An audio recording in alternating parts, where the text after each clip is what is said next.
പശ്ചിമേഷ്യ സമാധാനത്തിലേക്ക് വരുന്നു എന്നൊക്കെ ആശ്വസിച്ചിരുന്നതാണ്. മണിക്കൂറുകൾക്കുള്ളിൽ തന്നെ വീണ്ടും അത് യുദ്ധത്തിലേക്ക് നീങ്ങുന്നു എന്നുള്ള വാർത്തകളാണ് പുറത്തു വരുന്നത്. ഇറാൻ വെടിനിർത്തൽ കരാർ ലംഘിച്ചതായി ഇസ്രയേൽ പ്രതിരോധ മന്ത്രി തന്നെ പറയുന്നു. വെടിനിർത്തൽ കരാറിന് ശേഷവും ഇറാൻ മിസൈലുകൾ പ്രയോഗിച്ചെന്നും പറയുന്നു. പ്രതിരോധ മന്ത്രി ഇസ്രയേൽ കാറ്റ്സ് തിരിച്ചടിക്കാൻ നിർദ്ദേശം നൽകിയെന്നുള്ള വാർത്തകൾ കൂടി ഇസ്രയേലിൽ നിന്ന് പുറത്തു വരുന്നുണ്ട്. എന്തായാലും ഇറാൻ ഇസ്രയേൽ ഇതിൽ ഒരു വെടിനിർത്തലിലേക്ക് നീങ്ങുന്നു എന്നുള്ള വാർത്തകളെ അപ്രസക്തമാക്കിക്കൊണ്ടാണ് വീണ്ടും അത്തരമൊരു സംഘർഷത്തിലേക്ക് നീങ്ങുന്നു എന്നുള്ള റിപ്പോർട്ടുകളാണ് പുറത്തു വരുന്നത്. ഇറാൻ ഈ വെടിനിർത്തൽ കരാർ അംഗീകരിച്ച ശേഷവും മിസൈലുകൾ തൊടുത്തു എന്നാണ് ഇസ്രയേൽ അവകാശപ്പെടുന്നത്. ഇതിന് പിന്നാലെയാണ് ടെഹ്റാനിലേക്ക് വീണ്ടും ആക്രമണം നടത്താനുള്ള നിർദ്ദേശങ്ങളൊക്കെ നൽകിയിരിക്കുന്നത്. ഇറാൻ മിസൈലുകളെ പ്രതിരോധിച്ചതായി ഇസ്രയേൽ സൈന്യവും വ്യക്തമാക്കുന്നുണ്ട്. ഇങ്ങനെ വെടിനിർത്തലിന് ശേഷം ഇസ്രയേലിലേക്ക് വിട്ട മിസൈലുകളെയാണ് അവർ പ്രതിരോധിച്ചതെന്ന് പറയുന്നത്. പക്ഷേ ജനങ്ങളോട് സുരക്ഷിതമായ കേന്ദ്രങ്ങളിലേക്ക് കഴിയാൻ നിർദ്ദേശം നൽകിയിട്ടുണ്ട്. ഇതുവരെ ആളപായം ഒന്നും ഉള്ളതായി റിപ്പോർട്ടുകളില്ല. നേരത്തെ വെടിനിർത്തലിന് തൊട്ട് മുമ്പ് ഇറാൻ മിസൈൽ ആക്രമണത്തിൽ 4 പേർ മരണമടഞ്ഞിരുന്നു. അതോടൊപ്പം തന്നെ വടക്കൻ ഇസ്രയേലിലെ ജനങ്ങൾക്ക് പുറത്തിറങ്ങാൻ എന്നാൽ നിർദ്ദേശം അധികൃതർ അനുവാദം നൽകിയിട്ടുള്ള വാർത്തകളും പുറത്തു വരുന്നുണ്ട്. അപ്പോൾ വടക്കൻ ഇസ്രയേലിലേക്കല്ല ഇറാൻ്റെ മിസൈൽ ആക്രമണങ്ങൾ ഉണ്ടായത് അല്ലെങ്കിൽ ഉണ്ടാകാൻ പോകുന്നത് എന്നുള്ള എന്നുകൂടി നമുക്ക് ഇതിൽ നിന്ന് സ്ഥിരീകരിക്കാം. എന്തായാലും വടക്കൻ ഇറാനിൽ നടന്ന ആക്രമണത്തിൽ 9 പേർ കൊല്ലപ്പെട്ടു എന്നുള്ളത് ഇറാനിൽ നിന്ന് അത്തരം വാർത്തകളും വരുന്നുണ്ട്. 33 പേർക്കാണ് പരിക്കേറ്റിരിക്കുന്നത്. ഇസ്രയേലാണ് ആക്രമണങ്ങൾക്ക് പിന്നിലെന്നും ഇറാനിയൻ മാധ്യമങ്ങളൊക്കെ റിപ്പോർട്ട് ചെയ്യുന്നു. 12 ദിവസത്തോളം നീണ്ട സംഘർഷത്തിനൊടുവിലായിരുന്നു ഇന്ന് രാവിലെ ഒരു സമാധാനത്തിൻ്റെ വാർത്ത പുറത്തു വന്നത്. പശ്ചിമേഷ്യ വീണ്ടും സമാധാനത്തിലേക്ക് വരുന്നു. ഇന്നലെ രാത്രിയിലൊക്കെ ഇറാഖിലേക്കും ഖത്തറിലേക്കുമൊക്കെ ആക്രമണം ഉണ്ടാകുകയും വ്യോമഗതാഗതം തടസ്സപ്പെടുകയും ഒക്കെ ചെയ്തപ്പോൾ ഇതുവരെ നമുക്ക് മറ്റു രാജ്യങ്ങളിൽ നടക്കുന്ന ഒരു യുദ്ധം എന്ന നിലയായിരുന്നു മലയാളികൾക്കെങ്കിൽ മലയാളിയെ നേരിട്ട് ബാധിക്കുന്ന ഒന്നായി മാറി. പെട്ടെന്ന് തന്നെയാണ് ആശങ്ക വർദ്ധിക്കുകയും നമുക്ക് ലക്ഷക്കണക്കിന് വരുന്ന ആളുകൾ ഈ ഗൾഫ് മേഖലയിലാകെ മലയാളികളുണ്ട്. കുടുംബങ്ങളായി താമസിക്കുന്നവരും അല്ലാതെ താമസിക്കുന്നവരും ഒക്കെ ഉണ്ട്. അവരുടെ കുടുംബങ്ങൾ നാട്ടിലുമൊക്കെ ഉണ്ട്. അവരെല്ലാം പെട്ടെന്ന് തന്നെ ആശങ്കയിലേക്ക് പോകുന്ന ഒരു അവസ്ഥയൊക്കെ ഉണ്ടായിരുന്നു. എന്തായാലും അതിന് പിന്നാലെയായിരുന്നു ഇത്തരം ഒരു വെടിനിർത്തൽ വാർത്തയൊക്കെ വന്നത്. അത് അമേരിക്കൻ പ്രസിഡന്റ് ഡൊണാൾഡ് ട്രംപാണ് അങ്ങനെ ഒരു പ്രഖ്യാപനം നടത്തിയത്. അങ്ങനെ പ്രഖ്യാപനം അദ്ദേഹം ഏകപക്ഷീയമായി നടത്തുകയായിരുന്നു എന്ന് നമുക്ക് അറിയില്ല. അതിനു മുമ്പ് അദ്ദേഹം ഏതെങ്കിലും തരത്തിൽ ഇവരുമായിട്ടൊക്കെ കരാറുണ്ടാക്കിയിരുന്നു. എന്നാലും ഇറാൻ അതിനുശേഷം അത് നിഷേധിക്കുന്നു. പക്ഷേ ഞങ്ങൾ വെടിനിർത്തലിന് തയ്യാറാണ് എന്നത് അംഗീകരിക്കുന്നു. ഇറാൻ ഖത്തറിലേക്കൊക്കെ വ്യോമാക്രമണം നടത്തിയ ശേഷമാണ് ഇറാൻ അങ്ങനെ ഒരു വെടിനിർത്തലിന് തയ്യാറായത്. പിന്നീട് ഇസ്രയേൽ ഔദ്യോഗികമായി സ്ഥിരീകരിച്ചില്ലെങ്കിലും ഇസ്രയേലും അങ്ങനെ ഒരു വെടിനിർത്തലിന് തയ്യാറാവുന്നു എന്നുള്ള വാർത്തകളൊക്കെ ഇസ്രയേലി മാധ്യമങ്ങളൊക്കെ റിപ്പോർട്ട് ചെയ്തിരുന്നു. പക്ഷേ ആ വാർത്തകൾ റിപ്പോർട്ട് ചെയ്തെങ്കിലും അതിന് തൊട്ട് പിന്നാലെയാണ് ഇസ്രയേലിൻ്റെ ഭാഗത്തു നിന്ന് ഔദ്യോഗികമായ പ്രതികരണം വരുന്നത്. അവിടേക്ക്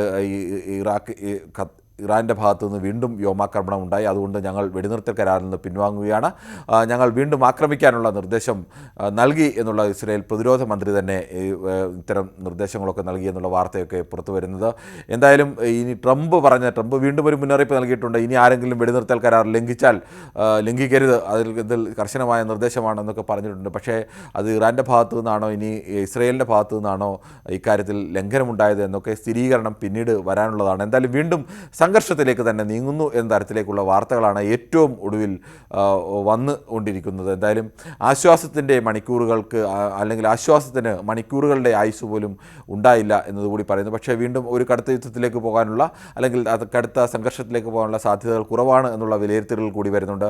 കാരണം അമേരിക്കയ്ക്ക് ഈ ഇറാൻ്റെ 4 ചുറ്റുമുള്ള ഗൾഫ് രാജ്യങ്ങളിലാകമാനം അമേരിക്കയ്ക്ക് 19 താവളങ്ങളാണുള്ളത്. ഈ 19 താവളങ്ങളിലായി 40,000 മുതൽ 50,000 വരെ അമേരിക്കൻ സൈനികരൊക്കെ അവിടെ ഉള്ളതാണ്. അവിടേക്ക് ഇപ്പോഴും ഒരു ആക്രമണം നടത്താനുള്ള ശേഷിയൊക്കെ ഇറാനുണ്ട്. ഇറാനെ സംബന്ധിച്ച് എല്ലാം നഷ്ടപ്പെടുന്ന ഒരവസ്ഥ വന്നാൽ ഇറാൻ അത്തരമൊരു ആക്രമണത്തിലൊക്കെ മുതിരാനുള്ള സാഹചര്യവുമൊക്കെ ഉണ്ട്.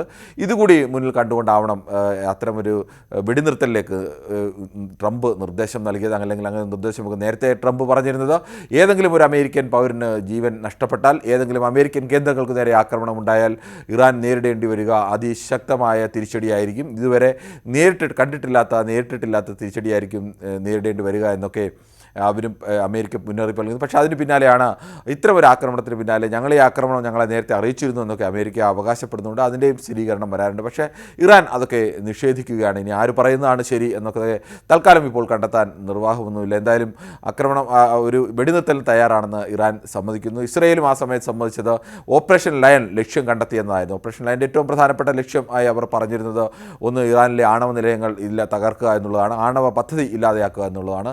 2 ഇറാൻ്റെ പരമോന്നത നേതാവായ അയത്തുള്ള അലി ഖമേനിയെ സ്ഥാനഭ്രഷ്ടനാക്കി അവിടെ ഒരു ഭരണകൂടത്തെ അല്ലെങ്കിൽ അവരുടെ നിയന്ത്രണത്തിലുള്ള ഒരു ഭരണകൂടത്തെ കൊണ്ടുവരിക എന്നുള്ളതായിരുന്നു.